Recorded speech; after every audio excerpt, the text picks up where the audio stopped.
Welcome to Tech at Lunch, the podcast that satisfies your hunger for all things tech while you enjoy your midday meal. So grab your sandwich, tune in, and let's dig in. Hello, I'm Nick. Hey, I'm John. Hello, I'm Ed. And, this week we're kind of, moving around a little bit. We kind of, left our, the comfort of our cybersecurity bubble. Actually, before we get too deep into the rabbit hole of today... Oh, I know it will. But before we get too deep into the rabbit hole today, I want to get your opinion on our topic last week, since you were not available. You're doing homework. And where we kind of talked about cybersecurity awareness in additive manufacturing. Mm-hmm. And so I kind of want to get your opinion on that. Well, just to be short-winded and not somebody write that on their list. It's the first time for everyone. So basically, awareness is probably the cheapest thing you can do for yourself, far as things that you can do for as best practices. So for me, that's probably the episode I would pay particular attention to and focus on, because if you can do those type of things, at least you've done enough things to protect yourself from basic attacks. I mean, like I said, we said before, there is nothing that you can do if an APT is focused on you. So if someone really wants to get into your network and compromise it, they can. But I would say, particularly for me, just pay attention to awareness. Keep yourself informed, and go to Reddit and places like that and get information as much as you can. How would you lay that out? As far as going to Reddit and getting information? No, I mean, how would you lay out a cybersecurity awareness campaign? So the main thing was that you would start with the basics. So the basic would be like, here are some of the things that are common that you will see, and you would approach those things. Then after you did that, you would go into, hey, here are some best practices. And then after that, you would do a Q&A session where you would talk to the person and see if they understood what you were saying. And if they had questions, then they can address those questions at that point. For the most part, it's just basically like when you have a car, just using it as an analogy, everybody know you need to change the oil, and the car now tell you when you have to change the oil. It's a little bit of variation in that, but I would take heed to those type of things. So if your systems that are in place tell you, hey, I had this, maybe you should pay attention to that. If you get some type of alert that say, hey, this is an attack that we've seen, then you pay attention to certain emails that come through, because most of the attacks are going to be social engineering driven.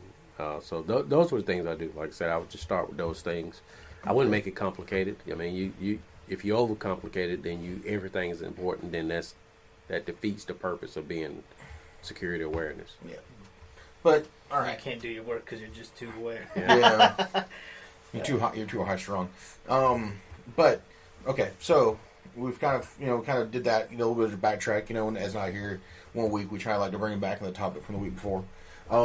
So the one thing that we want to talk about this week is, kind of the bread and butter for some of us is preventative maintenance.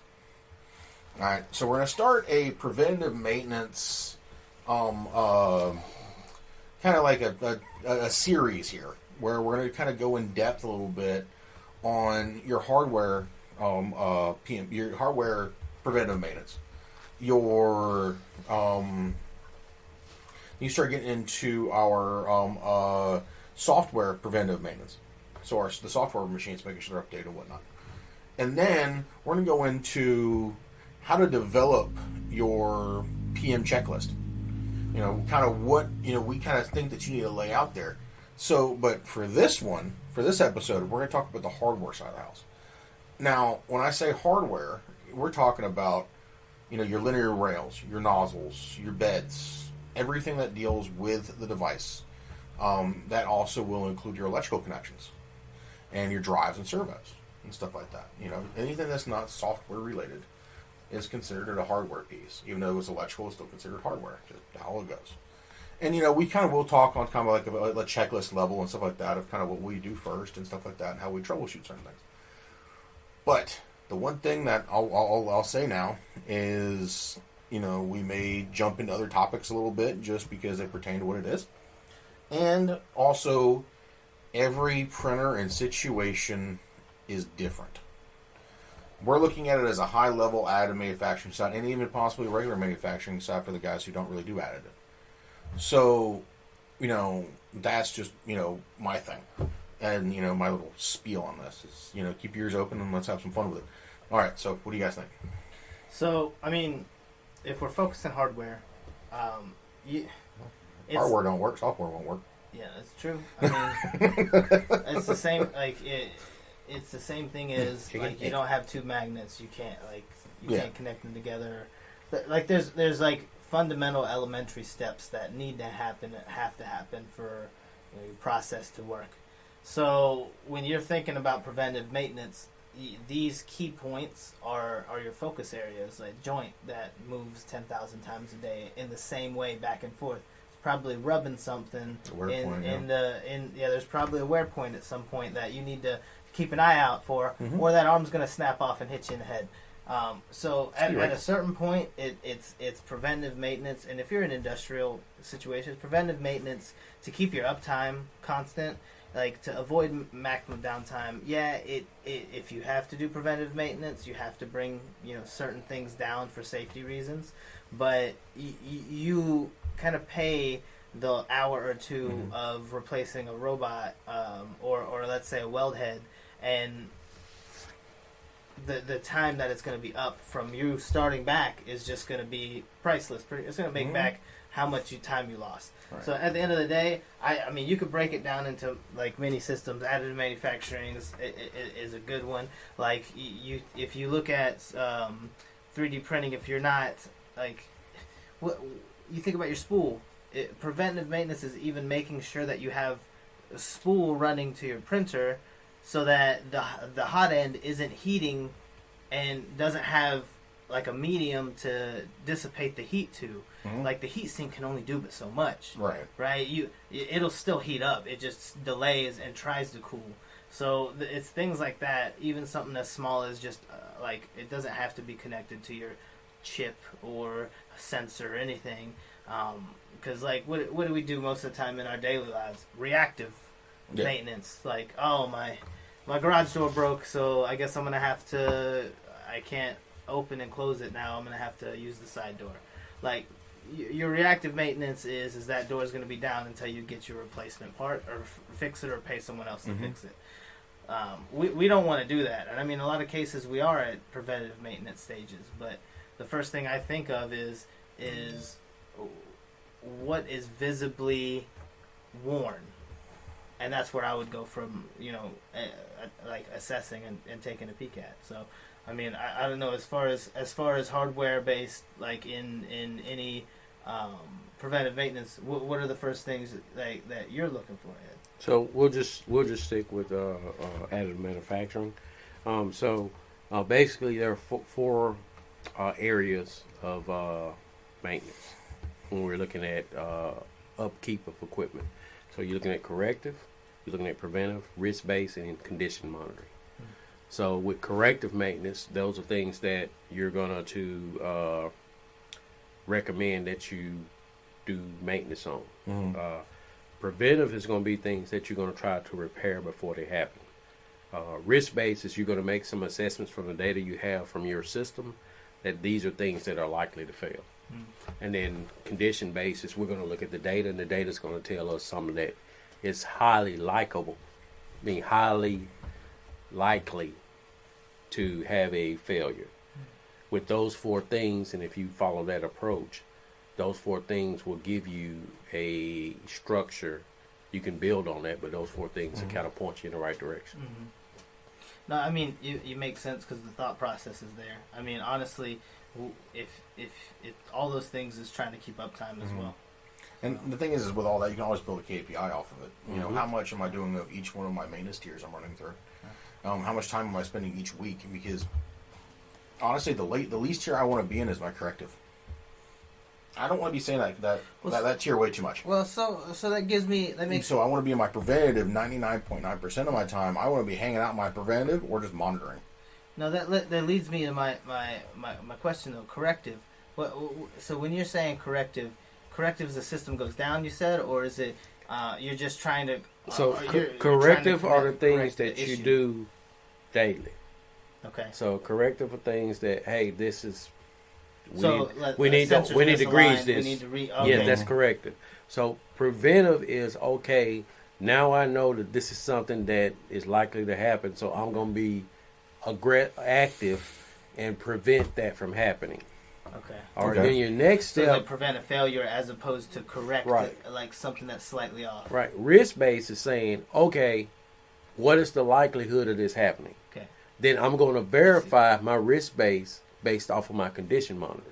The condition monitor is going to tell you where to focus. Mm-hmm. I don't have to go grease every squeaky wheel if I know where the squeaky wheel is. Right.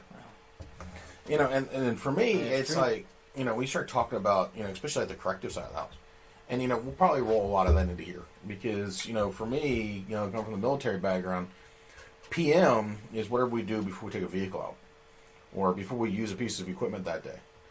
You know, I'm going to get up in the morning, I'm going to make sure that, you know, hey, my gear is good, it's not frayed, there's nothing broken on it. You know, things are in working order and, you know, able to be used for that afternoon. You know, if that's making sure, cool, I got, you know, 3 pens and two pieces of paper. Guess what? I did the PM that day. You know? But, so for me, that's when we start living in the world of PM, because PM's a whole different bag of animals. You know, it's doing, and then we have also something called restorative maintenance, of where it's once you use something down so far, you're going back and you're pulling like wheel hubs off and rebuilding wheel hubs and all sort of fun stuff. You know, all the stuff that makes, you know, grease monkeys happy. But it's all. But you talk about corrective, and you know, for me that falls into preventative. I don't know why, but it does. Because I think that, you know, if you walk into work and you have a set of linear rails that you're working with, and you start noticing, hey, guess what? These things are starting to get a little dusty. Let me go ahead and hit those with a little bit of grease, a little bit. You know, get them moving a little bit. You know, it's before I start that thing up, I'm checking, you know, certain things. But that's just, you know, how I grew up with it.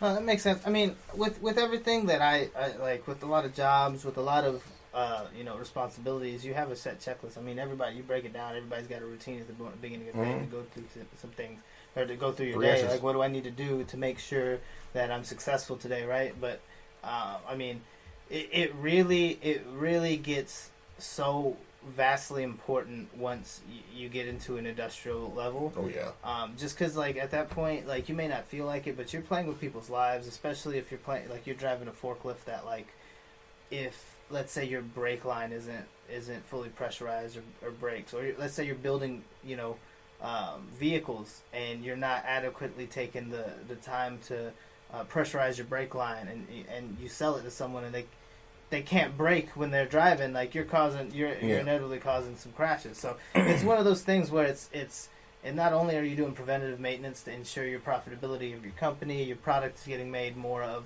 but you're also doing it so that you don't have, you know, a potential defect in your product or anything like that. Or let's say a defect in the line that causes an injury to a worker. Like, that's like the worst thing you want to hear. You know, on a Friday night you get called and let's say the robot arm decided to take a left turn through the fence and caught the guy in the forklift. It could have been an engineer that wasn't paying attention, but, like, that's something that you don't want to happen, period. Right. So even in that scenario, yeah. If we go back to the 4 things I talked about, so let me do just a little bit of clarification on corrective. So corrective will be something has deviated from norm. Okay. That's what corrective means. So you usually put like a plus and minus value, how far the deviation is? So the machine was running at 100% efficiency, now it's running at 80% efficiency. Why? Or another way to say it is, the robot was meeting tack time, but now we're getting so many faults, it can't meet tack time. So you're heading down the road of that's corrective. You've had something that's lower performance of your process and a defect was found. Okay, makes sense. Something That's corrective. Yeah, so something you're is- correcting Okay. that scenario. So what I mean by when you're saying safety, in today's environment, if we're talking industrial, there should have been a risk assessment and there should have been safety zones set up for that robot. So even if it fails in the worst case, the robot cannot go beyond that There you go. that area. If those things were not set up in the beginning, then that could have been a process that was not vetted during the sign-off for that equipment. Or we missed something in the design process and miscalculated. Yeah, That could happen. And if I mean, injuries it's not happen, impossible. I feel like in a lot of cases, companies become liable for a lot of that. Well, stuff. you are liable. That's why Yeah. you have So- that's why you do a safety assessment. That's why you have a security engineer. Exactly. So, just to follow up on what you said. Now there are some problems with preventive maintenance. Yeah, I was gonna say. So I some got- yeah. some of the problems is what's the schedule, Right. and if I don't have a schedule, then the technician doesn't know what to do. Yeah, because What's the description of what you want the technician to do? What's the outline of what the steps are to do the job? Yeah. What's the visibility, or how do we verify what was done was done? These are things that are hard to do in a manual process because it's not to the point yet where we have enough technology there. It's coming. IoT could do some of those things. Not 100%, but it could be assisted with AI and machine learning. More machine learning than AI. It's a form of AI, but machine learning. Okay, and then what's the follow up for a defect?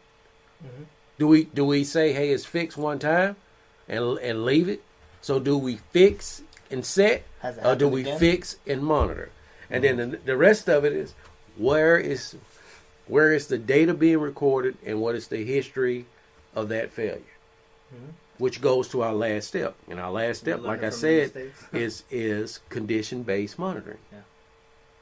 Are we monitoring before the deviation and after the deviation? You know, Yeah. IoT could do that. That's another topic. Well- We won't get into that, but Yeah. I'm saying these are some of the inherent problems with preventive maintenance, Right. in any system. When you bring IoT, it's going to take some time Right. to talk about. Now, Yeah, when we start talking about, preventative maintenance, because, at this point, you don't know if the machine is degraded or not. You don't know what you got going on with it. So, but someone has come up with some estimate right. for So- when something would fail. Right. It's like if you talk about, like, for example, additive manufacturing and, the 3D printing space, right? So we know,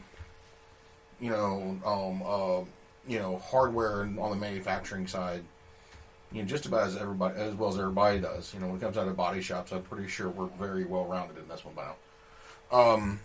But the thing is when we start talking at the printer level, we start talking at the additive level. We don't have a degradation factor yet. Okay. Well, just So- to add on, just a quick thing. Yeah. Each component that you add to that thing has a life cycle. Oh, it does. Far I as just agree. the component, like the stepper motor has a component. Right. The electrical could probably last forever as long as you don't get spikes in the system, or as long as forever is. Yeah. Right. But I'm saying like they're mechanically, Right. the belt has a amount of time that it could run, but most people are not running, like you said, at an additive manufacturing from a home, Yeah. from the home like that. But So- print farms are Yeah, different. Right. So now what I want to do is I want to look at in the commercial print real estate print farm, for example. And what I want to do is I kind of want to build the space here. Okay.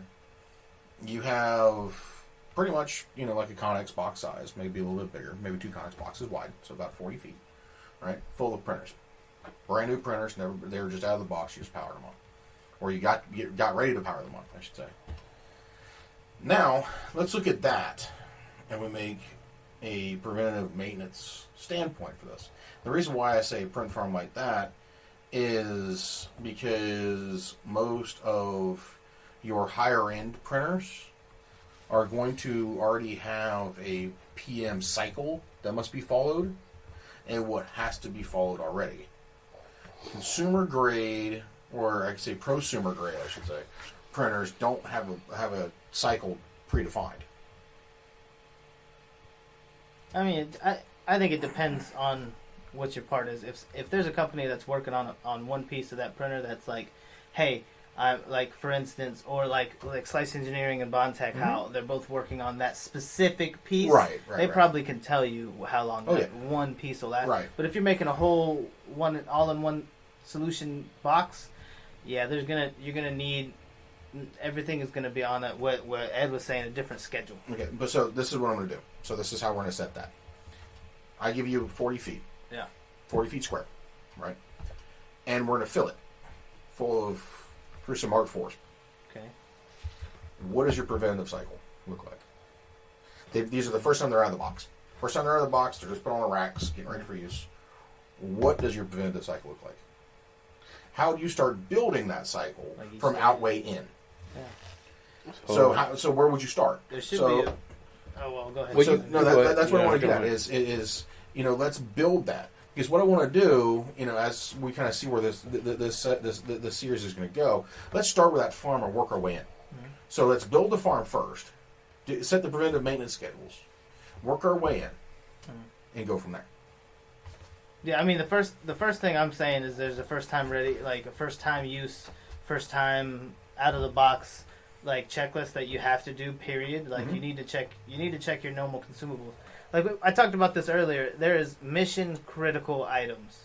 Like you're not going to print without a nozzle. But you just said consumable, so the nozzle is pretty much a consumable. Yeah, consumable. It has a life. Exactly. Yeah. So you check for those consumables, and those things you should monitor those, because even out of the box new, some things get dings, some have manufacturing defects and things like that. So you should do a once over of everything before it starts, and take note of things as well.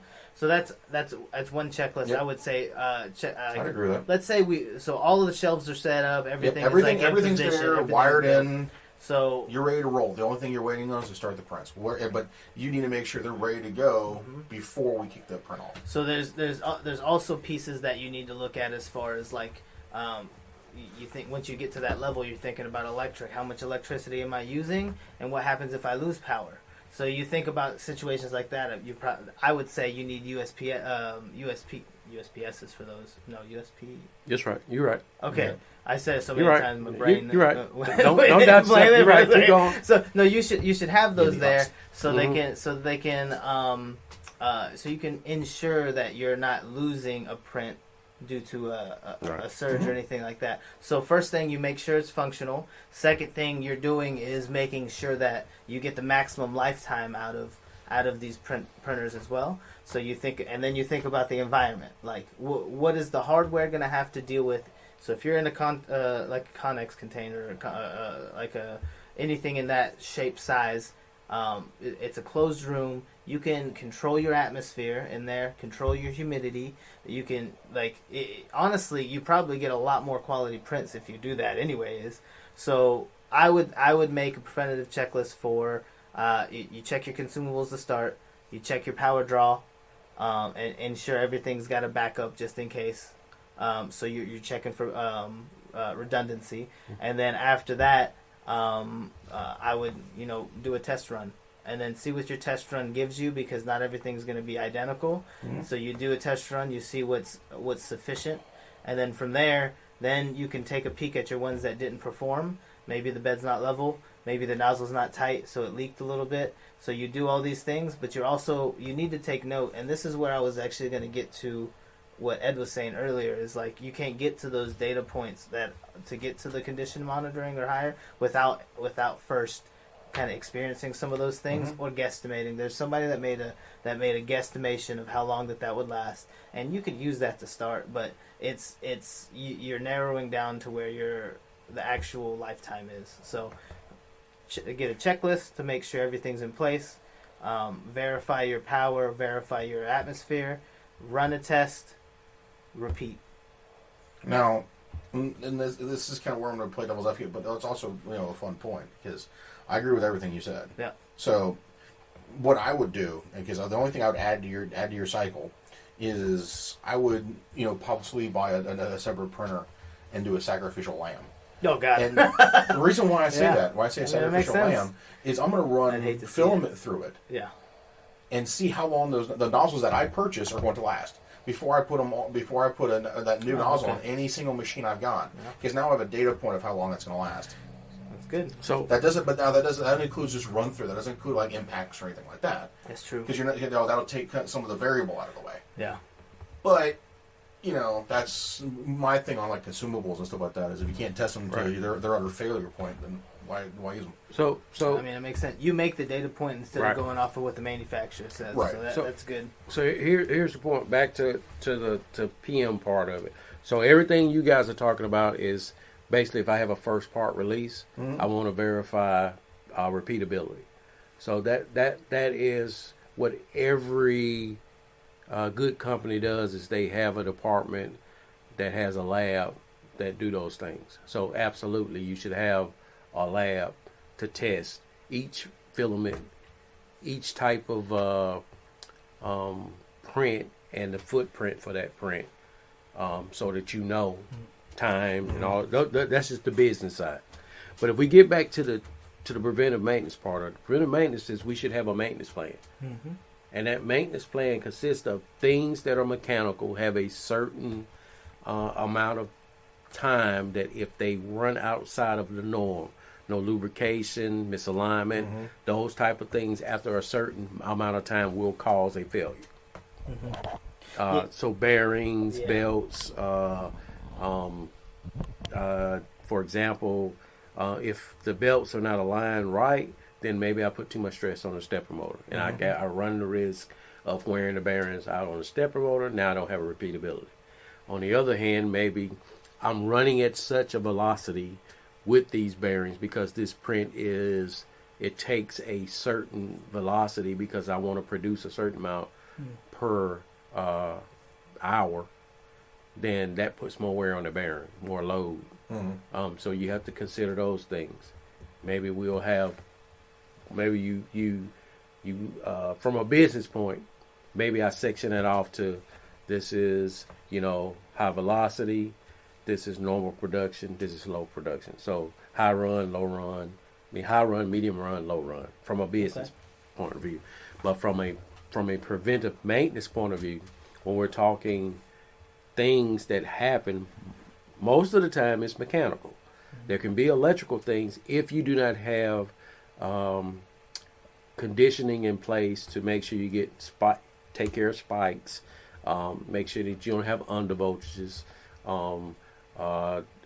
account for when I lose power, I have the right settings, or I've done things in the firmware to keep me where I was, so I don't have to restart the print and I lose all that material. Right. And that's, like I said, that's more business unit. But from a production, if we separate ourselves from production and say, hey, we need to keep the machinery working, we need to keep the printers running, then we need to think about those type of things. And then we should schedule those type of tests to verify that we have repeatability on our maintenance plan.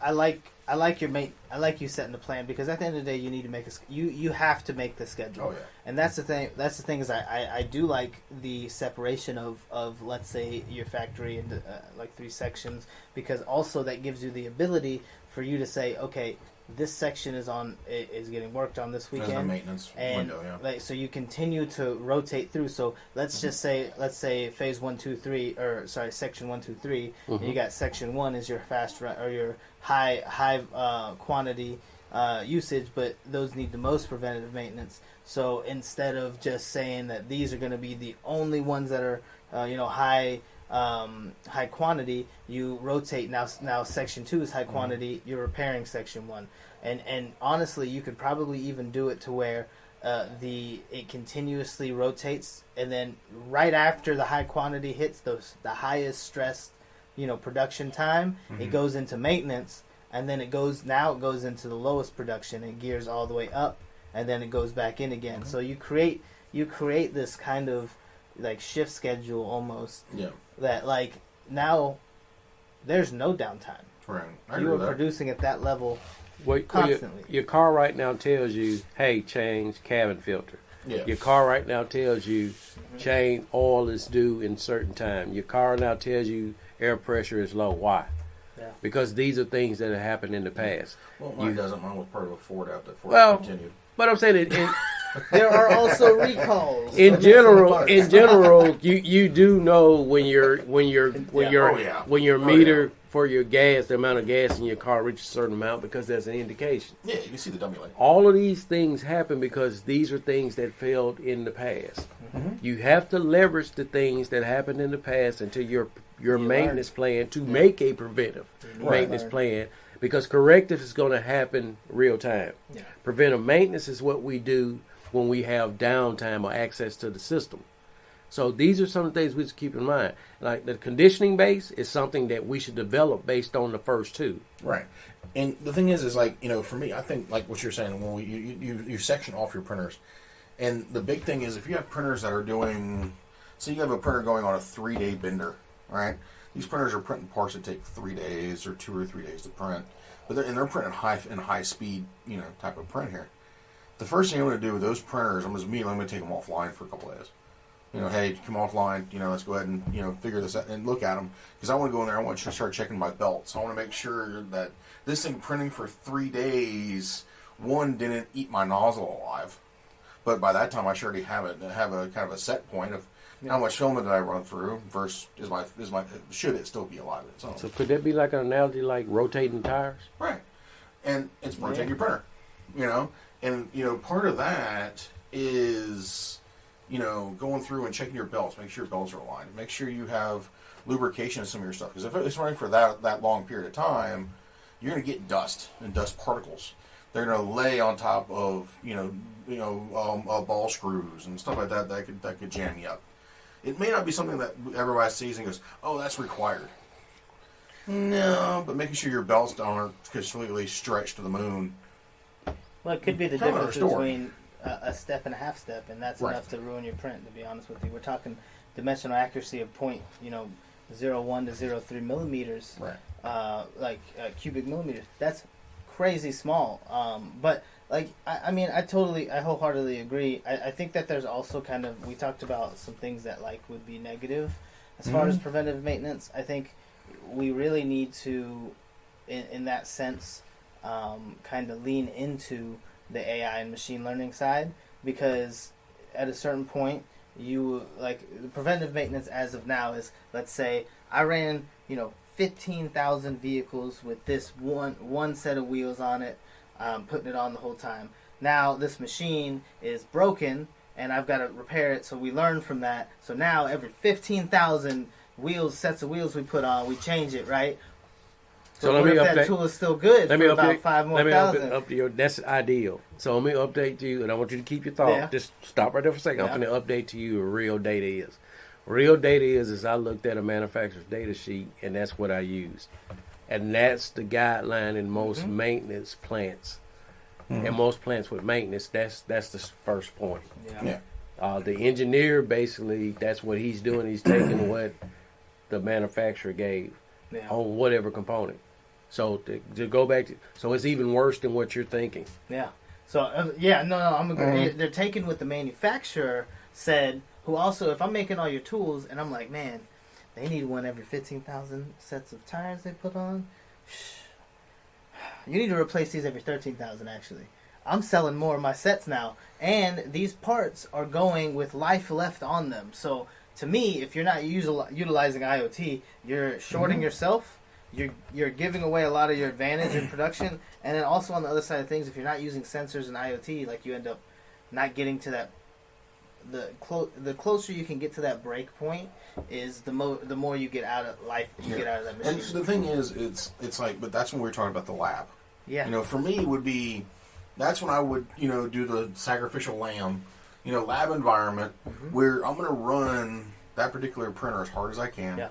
Collecting as much data as I can as far as voltage draw, for the motors. I want to start pulling, temperature of the thermistors. I want to start pulling and recording all of that from that one printer that matches the other 30 or 40 that I've got sitting on the floor, and then compile that and throw that into a database. So you would have to do 1-to-1, and what I mean by 1-to-1, if I'm running 256 days out of the year, right? That printer would have to run the same production, not not like normal what we do in a lab. Right. In a lab, we do accelerated tests to simulate that. Right. So you wouldn't have to go beyond just simulation to actually get true data. But one thing I want to say to people, John is talking about IoT sensors. You don't necessarily need IoT sensors. You can have a IoT intelligent device that connects to your sensor, and it takes and makes your sensor into an intelligent device, which is more cost effective. Right. You don't have to buy all the sensors, So- and you can buy the intelligent device and leverage the intelligent device to get the data. Just like I got a plasma TV that's not a smart TV, but if I get a Roku box or Amazon Fire Stick, becomes we a make smart it a TV. smart TV. Yes. It's the same idea. Okay, Yes. well, I mean, that makes a lot of sense. I mean, That's the approach that people are taking, because there are probably thousands, cheaper that way, I bet. or tens of thousands, 100,000 of sensors in a corporation, and it's just not cost effective to do that. Even in a print farm, Yeah. there are several thousand sensors. Now, the one thing you do have going for you with any 3D printer, that it does have a microcontroller, and with a little bit of programming, you can get access to some of that data. You just have to do some programming. You don't even have to do the IoT necessarily. Right. If you want, like Nick said, to see some of those environmental factors, current, temperature, speed, and those type of things. Now, where you will have to have it is where I start having micro deviations in the print. You would have to have something to go in conjunction with that stepper or whatever you're using to verify that step and that micro skip, what happened there. Right. So I don't know that there's a sensor that does that right now And I think the one thing also that we're missing that I know of. that the funny part that I don't think anybody's kind of brought up, and it's kind of one of the funny thing is one of the most overlooked things in the 3D printer, your print bit. How many times can I heat and deheat this print surface before I institute a warp? And the thing is I want to have that data. The thing is, you might not get it from the test mule, but you'll get it from your other mules. The other printers. It says, okay, I had to replace my bed at this many prints, at this many revolutions, at this many hours of print, because now I'm running. If you're running Clip or something like that, I have my print diagnostics up in front of me that tells me exactly what's going on, and I can jot that down and throw that into a database that I have constantly running, saying, hey, guess what? This printer's getting close to a nozzle change, or this printer's getting close to a bed change. Yeah, that's So- your MQTT settings on a lot of Clipper stuff. so you back can get it to- send those readings. I'm sorry. So back to your original thing. In the lab, you can do that. Yeah. Because I can run so many sessions with that bed that I can make that happen with that bed, because it's a mechanical thing. Yeah, I mean, That can happen. But there are things you can use with that too, and I'm not talking about the level sensor.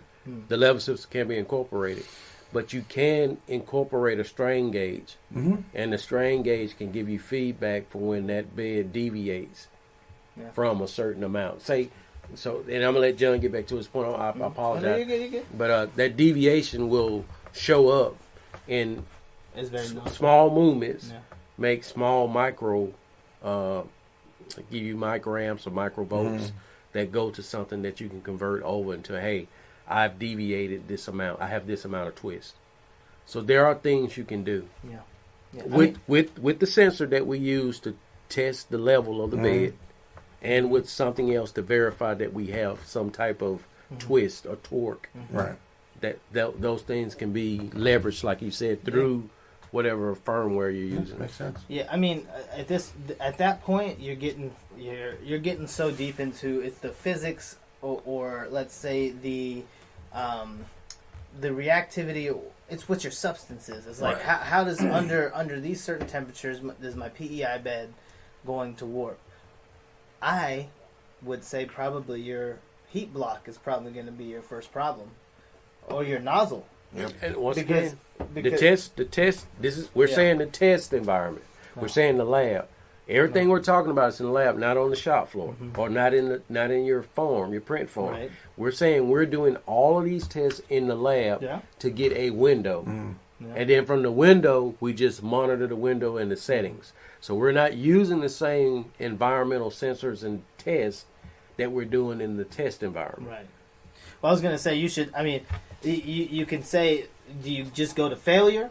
Or I do just need go a to window. failure each part? I need a window. I Okay. need a window for each of those parts. I need a window for I was gonna when say- do I start to see a deviation in the current, and that tells me I will have a stepper motor failure. When do I see a deviation in the temperature in the block, in the heat block, where okay I have an issue? When do I see a deviation in the speed of the material going through or being pulled through the system to I see I have a clog? You can make a window, and from the window, best practice. And it's always updatable so- based on what the print farm. Exactly. Returns. This is what I was getting to, because like when you say we make a sacrificial lamb, it's like, okay, boom, it failed. That print didn't work. That's no good. Or let's say, hey, it failed. My print bed warped. Why? Do you put another print bed on there? Well, find out why first. Yes. And then do you put another print bed, leave everything else on, and keep it going? You keep that one till you cannot run a print.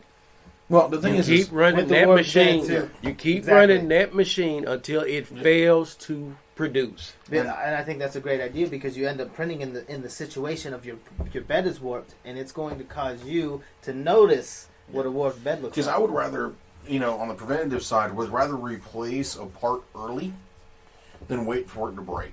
In your In the farm print itself, farm. right? So if I know based off of, in-grain testing and the print farm that I need to replace my nozzles once every month and a half, or something like that, I'm going to go down to every month.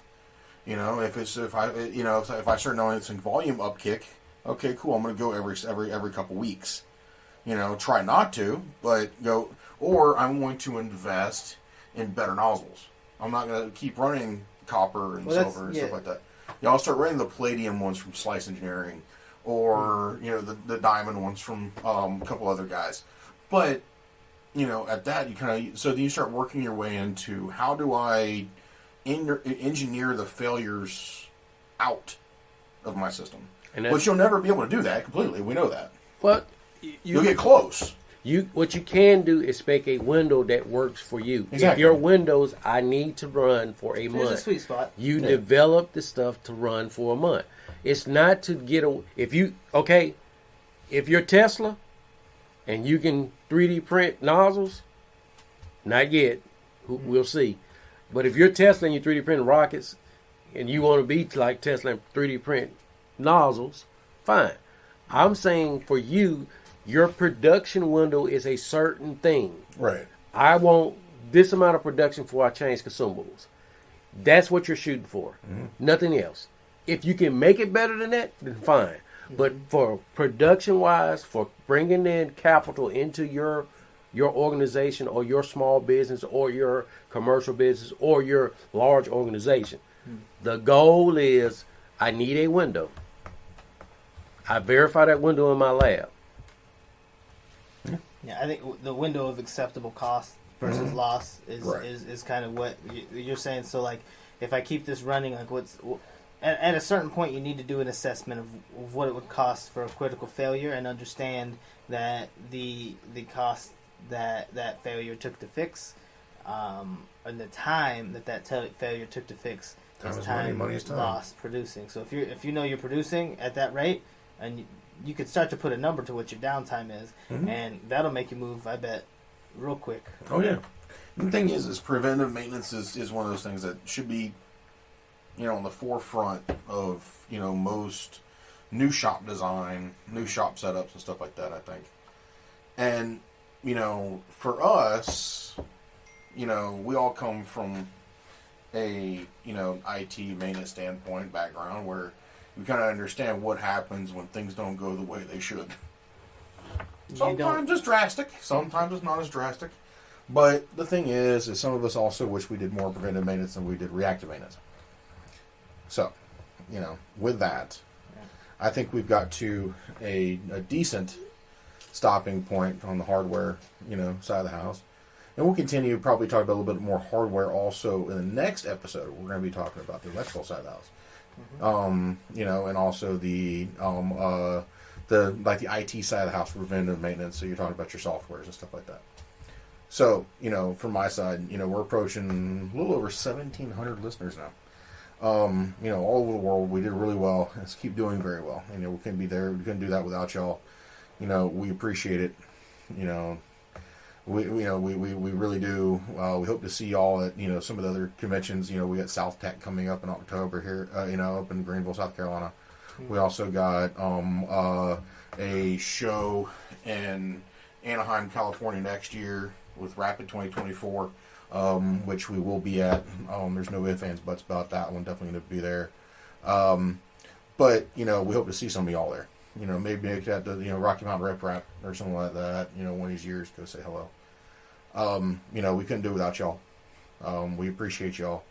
Like me and Ev said before, we started this just to have an outlet of talking and BS, and never thought it'd take off. But hey, here we are. We're having fun with it. So, all right, from my side, y'all have a good one, and I appreciate y'all. Love y'all. So the one thing I would like to say, I would like to change the paradigm for when we talk about preventive maintenance. I would like to maybe ask you guys, maybe we should call it attentive maintenance, because that's most of the issue, ownership of the equipment. Mm-hmm. Someone has to show the interest in that piece of equipment and pay attention to that piece of equipment. Even with machine learning and IoT, there are still gaps in between what AI can and cannot do. So I would say, from a person that's trying to do a small print farm, or say a moderate print farm, I would definitely look at these type of things, because that's probably going to cost you money if a printer's not working. Mm-hmm. That's just my perspective, and I would like to say thank you guys. I had some things going on, but I've taken care of those things, so I should be pretty frequent here moving forward. We do appreciate all of the support. If you guys feel like you want to ask questions or challenge us on some things, or maybe give us some suggestions on things that you would like for us to cover, we're open to any ideas. Mm-hmm. Over to you, John. Yeah, and I always echo these guys. Thank you. Grateful that we have anybody even listening. It's nice to have intellectual talk, period, or talk about anything that's important, or at least we think it's important. So it's nice. At the end of the day, if you guys want to contribute as well, we're always open to it. Reach out to us. We see some comments and things like that. We would like to see more, but it's really up to y'all if y'all want us to go in a direction, because we will find a way on our own anyways. So we would value your opinion. But yeah, just reach out. On the same thing of preventive maintenance is, I think if you're not doing preventative maintenance, you're not doing yourself a favor. Think about future you in that situation where you have to fix that machine, and think about that 2 a.m. phone call that you don't want to make.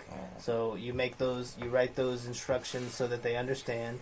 You create that schedule so that you don't have to, change. You can expect kind of what happens and when it happens, and then you need to be paying attention and you're right, attentive. It's about passion. You need to care about what you're doing, because if you don't, there's no way that you're going to keep improving. So, that's the goal, isn't it, to keep improving? So, with that, guys, I say thank you. Stay tuned. Keep listening, and we'll see you in the next one. There you go. Have a good one. That's all for this episode of Tech at Lunch. Thanks for tuning in and joining us for this tech-filled lunch break. We hope you enjoy the show, and don't forget to subscribe on all channels. And also, you can find us on YouTube under Vulcanar Technology Solutions. And join us for our next episode, which gets published every Wednesday at 8 a.m. All right, y'all. Have a good one. See you later.